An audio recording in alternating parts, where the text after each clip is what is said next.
എന്താണ് operation iron വാൾ? ഇതിന്റെ ലക്ഷ്യമെന്താണ്? Israel സൈന്യത്തിന്റെ നേതൃത്വത്തിൽ നടത്തുന്ന ഓപ്പറേഷൻ അയൺ വാൾ ലക്ഷ്യം വെച്ചിരിക്കുന്നത് പാലസ്തീൻ തീവ്രവാദ സംഘടനയായ ജെനിൻ ബ്രിഗേഡുകളെയാണ്.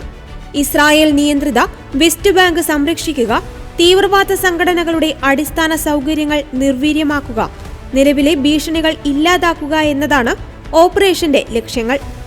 ചൊവ്വാഴ്ച മുതൽ ജെനിനിൽ പാലസ്തീൻ ഭീകരതയ്ക്കെതിരെ IDF വിപുലമായ ഓപ്പറേഷനുകളാണ് നടത്തിവരുന്നത്. ദൗത്യത്തിൽ നിരവധി തീവ്രവാദികളെ IDF വധിച്ചു. ഓപ്പറേഷൻ അയൺ വാൾ എന്ന് വിളിക്കപ്പെടുന്ന ഈ ക്യാമ്പയിനിൽ ഡ്രോണുകളും ഹെലികോപ്റ്ററുകളും ഉൾപ്പെടുന്ന വ്യോമ പിന്തുണയുമുണ്ട്.